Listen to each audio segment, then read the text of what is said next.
Now, Form 1s are joining secondary schools today, being the second day in the month of August 2021. And our reporters across the country are taking a close eye on events as they unfold. We are kicking off from the county of Nairobi, where my colleague Timothy Kipnusu has been roaming around the city to establish and bring for us the picture. And right now, he is joining us live. Kipnusu, if you can hear me, good afternoon to you. What do you have for us?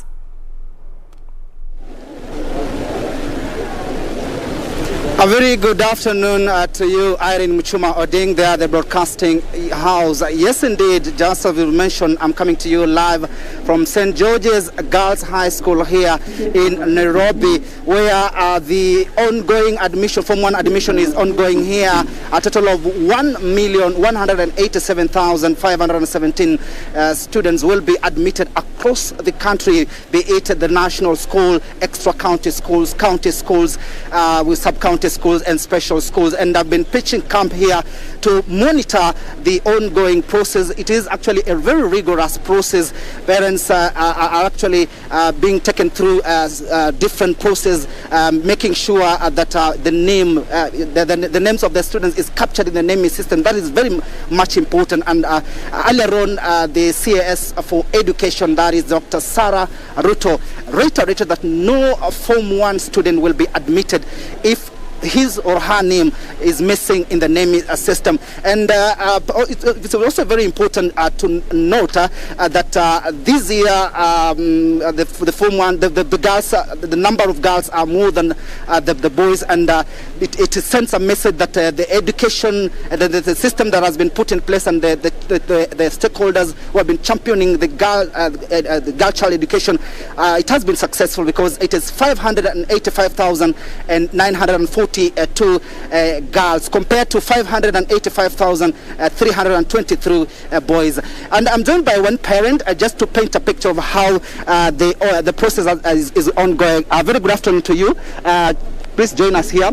Just tell us how has been the process, and right now we are talking about the COVID-19. Parents, you're lamenting about school fees and what have you. How has been the process and taking your child to this school? I came here very early in the morning. By 8 I was here. There is a systematic way of doing things here. I think it's very transparent. From the gate you get your number. You come, you sit. I got number 166. I sat, I went up to the identification tent for names, and the challenges, my kid name did not appear in the list, and now we are waiting to see the principal. I'm wondering why, and all this thing is electronically, because the process, we got the message, and we downloaded the letter from the website, the way it was recommended. But I think with technology, there are about to be challenges here and there. I think we are around 3 parents. We are waiting to see the principal for clearance so that we can have our kids admitted. But so far I can say the process is very transparent, and I think that is fairness. Yeah, those who are called according to a number. Perhaps you could also tell us, as a parent, we had the Minister of Education revising the fee structure, the free day secondary education program. Has the Minister of Education taken the burden for you from you parents, or maybe you have a call to the government towards such issues? This is a boarding school.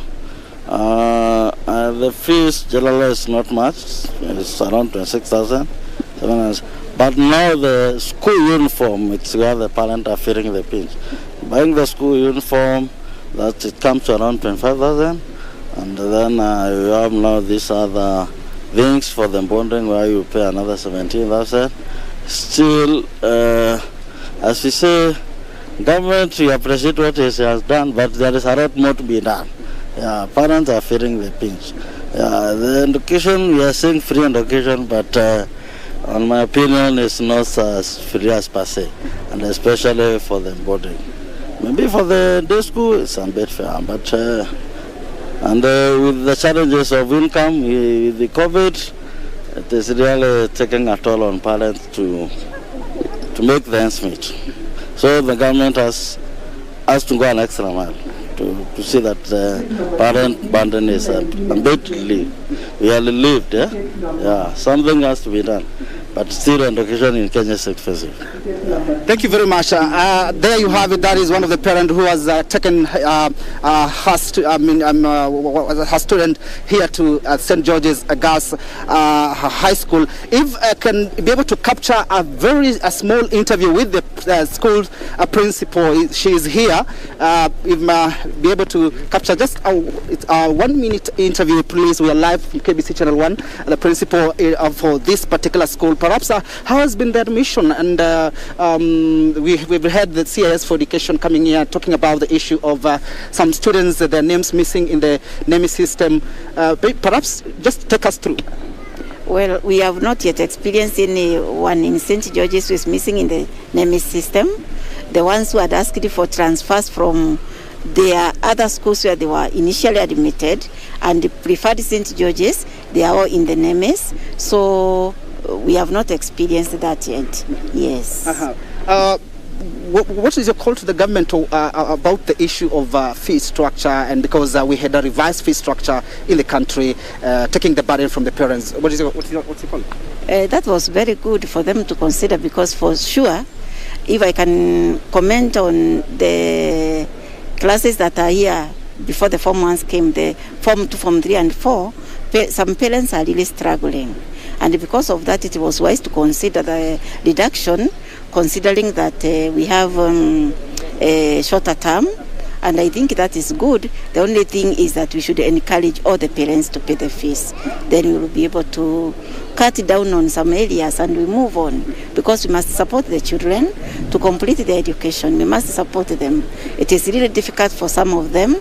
On daily basis, I experience parents who have difficulties in paying school fees. And because of that, I think that was a wise move for the government to do that. But again, the same government should be now telling the parents to pay the school fees. Even if they are to pay in small installments, let them pay.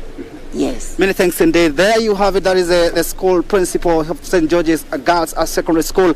And remember, the government has been very categorical and in the issuing of transition from primary, 100% transition from primary to secondary education. And it's very important also to note that there has been emerging challenges. Parents being stranded, their students haven't got any formal placement, and they're talking about this issue. And the CS for Education, Sarah Ruto, has given a special code that you need to send so that you can get the information about your child maybe being admitted to a particular school, and that code is 263, if I'm not wrong. There you have it. That is Timothy Kipnusu from St. George's Girls.